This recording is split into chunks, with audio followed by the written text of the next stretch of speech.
La cellule numéro 17 de la prison d'État de San Bartolo était un endroit où la lumière osait à peine entrer. Les murs, couverts de taches d'humidité, semblaient absorber toute trace d'espoir. Là, entre le froid et l'odeur de métal rouillé, un homme de 42 ans, aux mains calleuses et au regard fatigué, passait ses journées à compter les fissures du mur, comme s'il s'agissait des années qui lui restaient à vivre. Il s'appelait Matteo Aguilar. Dehors, dans un coin poussiéreux du Mexique, une mère âgée, chaque nuit, allumait une bougie pour lui, convaincue que son fils était innocent. Mais derrière ces barreaux, Matteo avait appris que l'innocence n'était pas une garantie de liberté. On l'avait accusé d'un vol qu'il n'avait pas commis. Et la vie, déjà rude, se mua en une condamnation sans horizon. Cette nuit-là, tandis que les autres détenus dormaient ou maudissaient leur sort, Matteo observa un petit morceau de bois oublié sur le sol de l'atelier. Il le ramassa comme on recueille un trésor. Ses veines étaient douces, comme si elles recelaient une histoire silencieuse. Sans trop savoir pourquoi, il l'emporta à sa paillasse et commença à le tailler. Il n'avait pas d'outil fin, juste un canif ébréché et ses mains rugueuses. Au premier coup de lame, il se rappela les mots de sa mère quand il était enfant: « Fils, même si le monde t'enferme, la Vierge trouvera toujours le moyen d'entrer dans ta vie. » Cette phrase, qu'il croyait perdue dans le bruit des barreaux, revint avec une force qui lui serra la poitrine. Tandis que la nuit avançait, les ombres dansaient sur les murs et le son sec du canif contre le bois devint sa seule musique. Dans chaque éclat qui tombait, Matteo laissait un morceau de sa tristesse. Il ne savait pas que ce qu'il commençait cette nuit-là n'était pas seulement une figure de bois, mais un chemin vers un miracle qui allait changer non seulement sa vie, mais aussi celle de tous ceux qui croiseraient son histoire. Matteo Aguilar n'avait pas toujours connu l'odeur de l'humidité et du fer rouillé. Il fut un temps pas si lointain où sa vie s'écoulait sous le soleil ardent des champs, travaillant comme journalier dans les plantations de citron de son village natal, San Bartolo del Rio. Ses mains, bien que rugueuses, se mouvait avec la dextérité de celui qui connaît la valeur de chaque pièce gagnée à la sueur de son front. Il vivait dans une petite maison en pisé avec sa mère, Doña Rosario, une femme à la fois inébranlable qui, malgré la pauvreté, ne laissait jamais manquer une bougie allumée devant l'image de la Vierge dans le coin le plus humble du salon. Leur foyer n'avait pas de luxe, mais il était imprégné de l'odeur du café fraîchement moulu et du pain de maïs qu'elle cuisait elle-même dans un four en argile. Pour Matteo, c'était une richesse suffisante. Cependant, la vie à San Bartolo del Rio n'était pas facile. Les opportunités étaient rares et la tentation de l'argent facile rôdait comme une ombre. Matteo le savait et, pour cette raison, gardait ses distances avec certains hommes qui, sous l'apparence de commerçants, se livraient à des affaires louches. Mais le destin, ou peut-être la malveillance de quelqu'un, le mit dans la ligne de mire de ces mêmes hommes. Une nuit, alors qu'il rentrait du travail, il entendit des cris dans l'épicerie du village. En arrivant, il vit deux individus masqués s'enfuir avec un sac de marchandises. Son instinct le poussa à courir après eux, mais il ne réussit qu'à trébucher sur l'un d'eux qui tomba et laissa échapper une partie du butin. Avant qu'il ne puisse réagir, un autre des voleurs le poussa violemment et disparut dans l'obscurité. C'est alors que le malheur frappa. La police, alertée par les voisins, arriva juste au moment où Matteo tentait de se relever, le sac à ses pieds. Aucun témoin ne voulut parler en sa faveur. Les vrais coupables disparurent comme s'ils n'avaient jamais existé. Et le juge, influencé par un puissant commerçant qui le méprisait depuis des années, prononça une lourde peine, 10 ans de prison. Pour Matteo, ce fut comme voir le monde s'éteindre en un instant. Durant les premiers mois derrière les barreaux, il tenta de s'accrocher à l'espoir. Il écrivait des lettres à sa mère, dessinait de petites croix sur les bords du papier et priait les yeux fermés chaque nuit. Mais le temps est cruel quand il se mesure en jours identiques. Les barreaux devinrent son horizon et les prières commencèrent à rester coincées dans sa gorge. Les autres détenus n'aidaient pas. Beaucoup avaient perdu toute trace de foi et se moquaient de ceux qui priaient encore.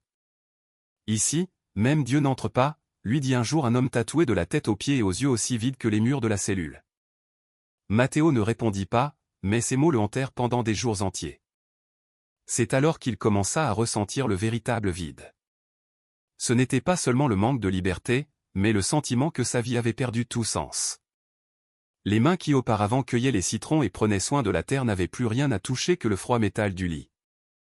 La voix de sa mère, qui lui disait toujours « Fils, la Vierge ne t'abandonne jamais », commença à résonner comme un écho lointain, de plus en plus faible, jusqu'à cette nuit décrite plus haut, la nuit où, sans le savoir, un simple morceau de bois le remit sur le chemin qu'il avait oublié.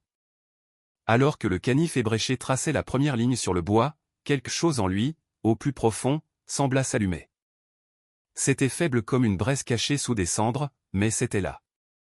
Et bien qu'il ne le sût pas, ce petit geste était sur le point de briser le mur invisible qui le séparait de l'espoir, car parfois, même dans l'obscurité la plus dense, il suffit d'un acte simple pour que la lumière trouve le moyen d'entrer.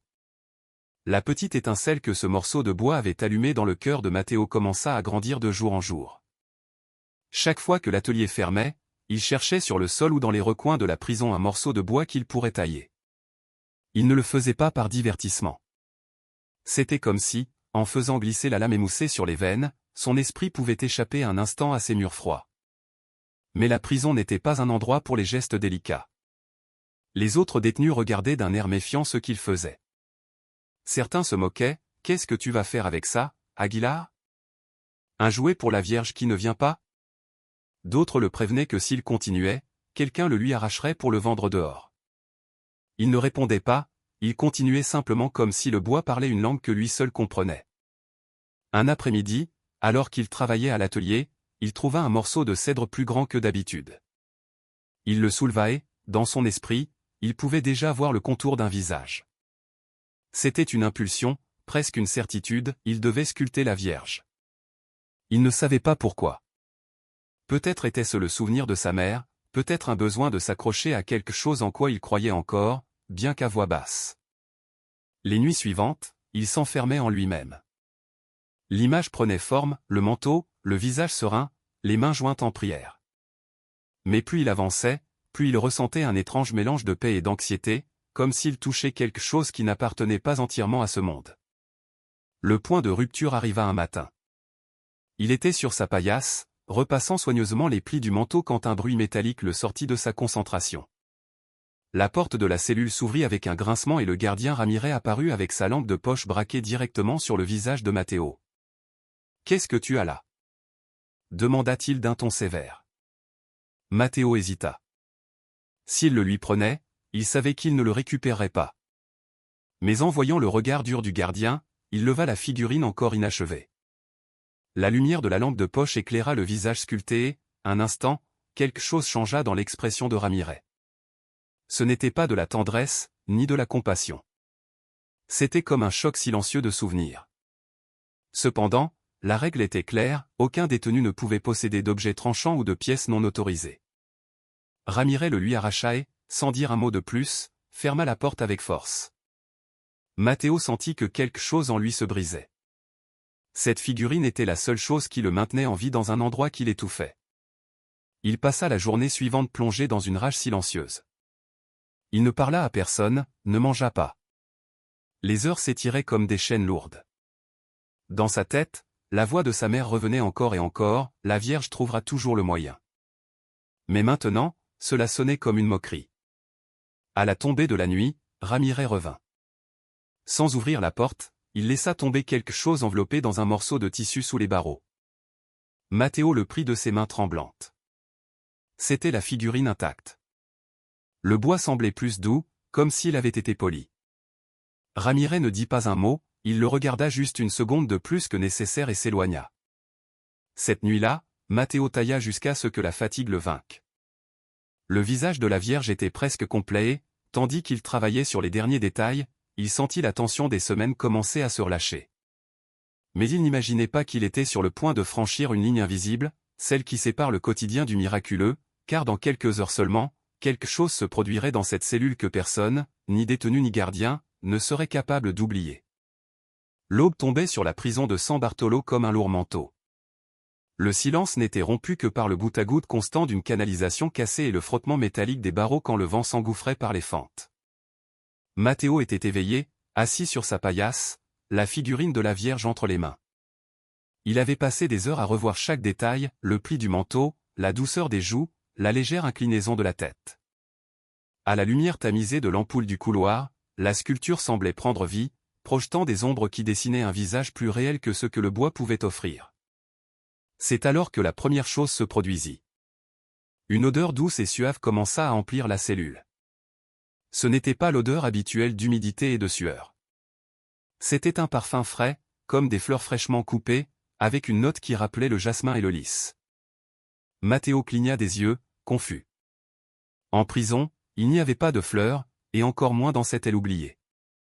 Il se leva et regarda à travers les barreaux. Le couloir était vide. Les autres détenus semblaient dormir. Mais bientôt, il entendit un murmure. « Aguilar !» C'était la voix rauque d'un détenu de la cellule voisine. « D'où vient cette odeur ?» Matteo ne répondit pas. Il regarda la figurine entre ses mains et remarqua que le bois était tiède, comme s'il gardait de la chaleur en son intérieur. Il serra les doigts, essayant de comprendre si c'était réel ou le fruit de la fatigue, mais l'arôme s'intensifia au point que les détenus plus éloignés commencèrent à murmurer, se demandant ce qui se passait. Soudain, des pas fermes résonnèrent dans le couloir. Le gardien Ramirez apparut, les sourcils froncés. « Qu'est-ce que diable ?» commença-t-il à dire, mais il s'arrêta net en percevant le parfum. Il s'avança jusqu'à la cellule de Matteo et, sans demander permission, ouvrit la porte. Ses yeux se posèrent sur la sculpture et, un instant, son visage s'adoucit comme s'il luttait pour ne pas montrer ce qu'il ressentait. Il s'approcha lentement et passa la main sur la figurine. Le parfum semblait en émaner comme si le bois respirait. Ramirez déglutit.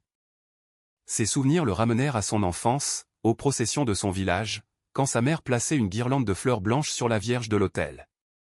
Cette fragrance était identique. « Ce n'est pas normal », murmura-t-il presque pour lui-même. À ce moment, un détail de plus attira l'attention des deux hommes. Sous les pieds sculptés de la Vierge, où Matteo avait laissé un petit creux dans la base, une goutte claire se forma lentement et tomba sur la paume de sa main.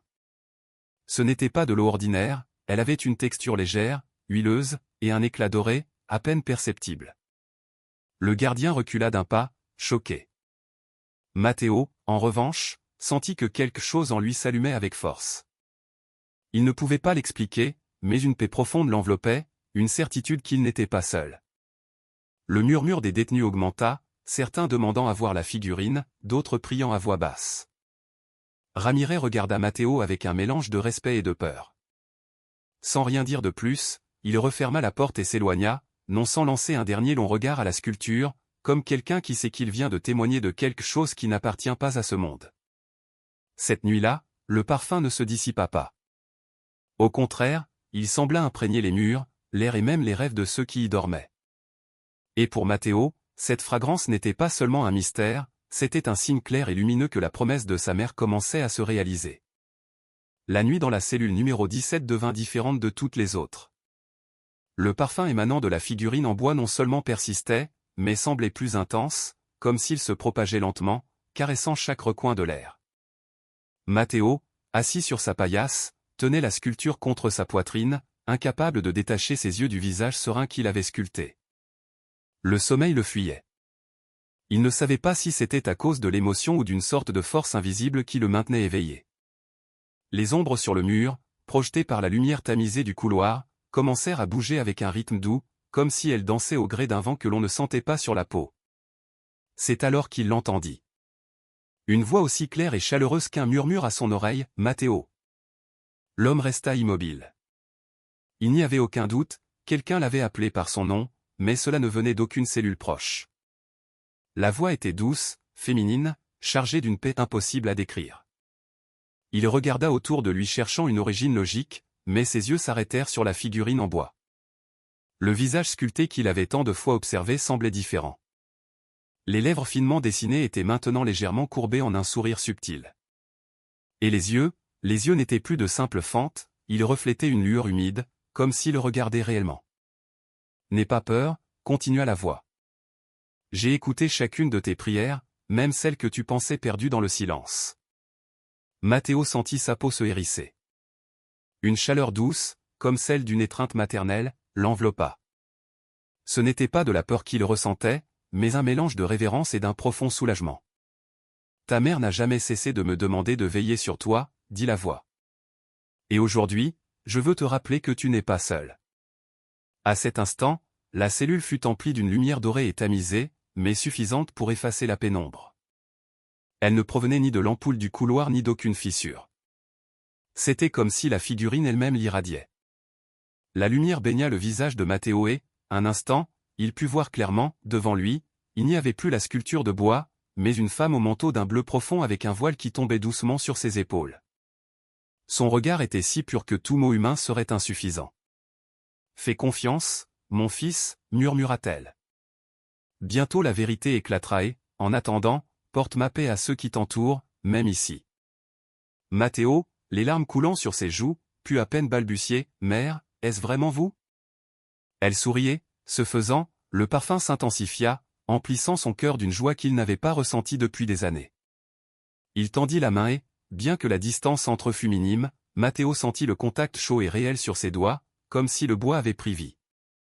Puis, sans un bruit, la figure redevint ce qu'elle était, une sculpture de cèdre, mais maintenant imprégnée d'une douce lueur à la surface, comme si elle avait absorbé la lumière d'un lever de soleil invisible. Le gardien Ramirez, qui passait à proximité lors de sa ronde, s'arrêta. Il avait vu un éclat filtré par les fissures de la cellule et, bien qu'il n'entrât pas, il resta à observer depuis la pénombre. Il ne comprenait pas ce qu'il voyait, mais il savait qu'il se trouvait face à quelque chose qui échappait à toute logique.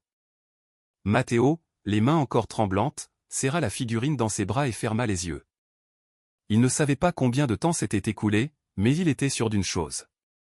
Cette nuit-là, au milieu de l'endroit le plus inhospitalier, il avait été face à face avec la Vierge Marie et cette certitude le changerait pour toujours.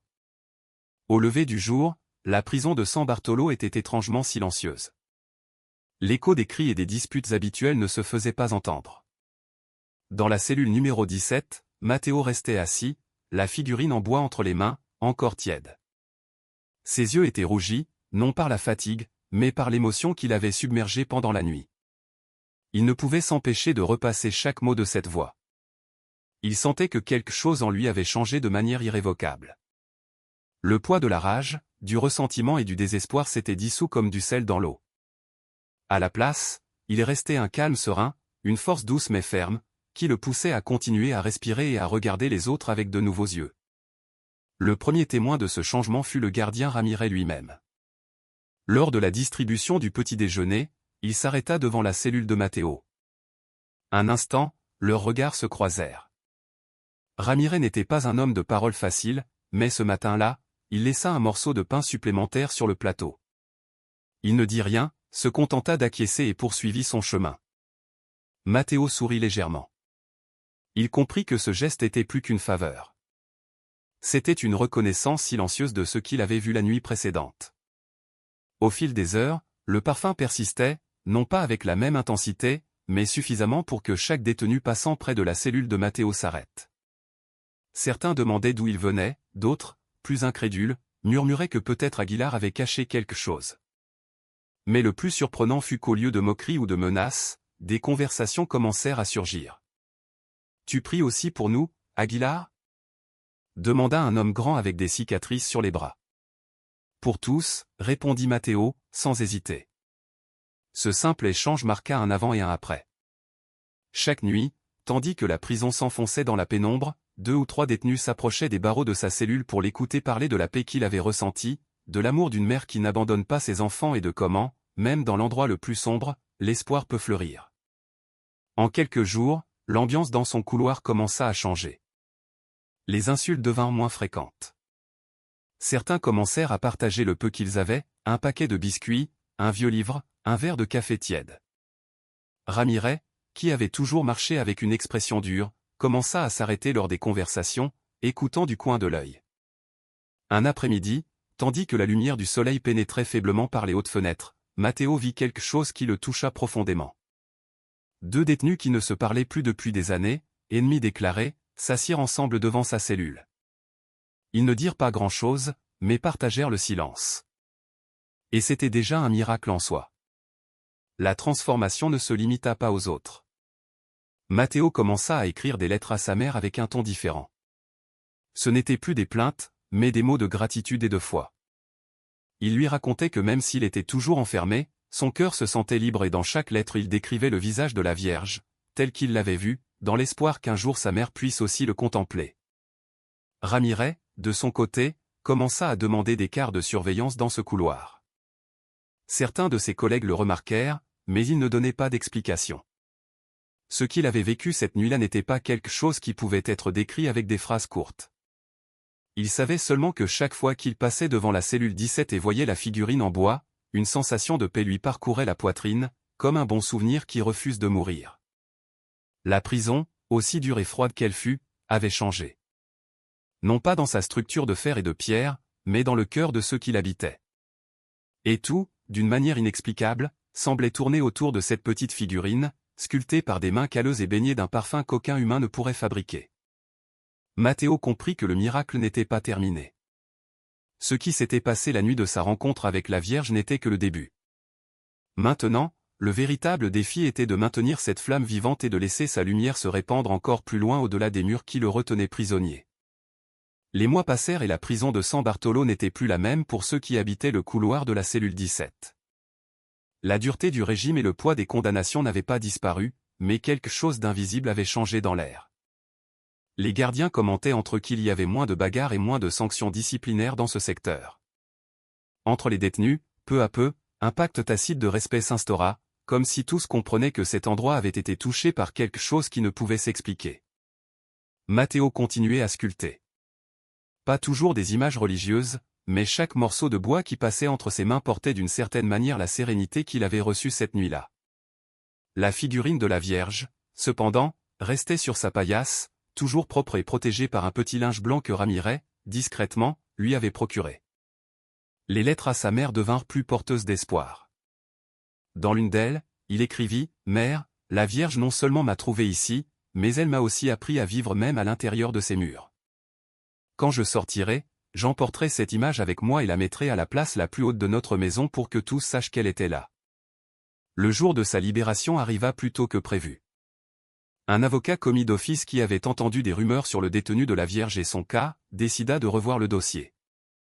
Il découvrit des preuves oubliées et des témoignages non pris en compte qui démontraient l'innocence de Matteo. Après un bref procès, le juge ordonna sa libération. Lorsque Ramirez lui remit ces quelques affaires, la figurine de la Vierge était en premier lieu. Le gardien, d'une voix grave mais empreinte de respect, dit « Emmenez-la avec vous et n'oubliez pas ce qui s'est passé ici. » Matteo lui serra la main et, pour la première fois, vit une lueur humide dans les yeux de l'homme. En franchissant la porte de la prison, l'air libre lui frappa le visage. C'était une journée ensoleillée et le ciel semblait plus vaste qu'il ne s'en souvenait. À quelques mètres, sa mère l'attendait avec un chapelet à la main et des larmes coulant sur ses joues. Matteo l'embrassa fort, sentant qu'à cet instant tout le poids des années s'évanouissait. Dans sa maison, il plaça la figurine sur une étagère improvisée à côté de la vieille bougie que sa mère allumait chaque nuit. Depuis, le salon fut empli d'un arôme doux, si familier que même les voisins en parlaient.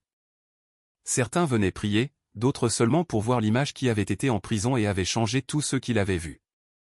Avec le temps, l'histoire de Matteo devint connue dans le village, non pas comme un récit de prison et de condamnation, mais comme le témoignage d'un homme qui trouva la liberté dans l'endroit le plus improbable grâce à une rencontre qu'aucun mur n'avait pu empêcher. Des années plus tard, la figurine de la Vierge conservait encore cette lueur subtile et le parfum délicat. Et bien que beaucoup aient tenté d'expliquer le phénomène avec des mots humains, pour Matteo, la réponse fut toujours simple, c'était elle. Elle est venue me rappeler que, même dans la nuit la plus sombre, la lumière d'une mère ne cesse jamais de vous chercher. Aujourd'hui, quiconque entre dans cette humble maison peut voir la sculpture en bois protégée par un verre.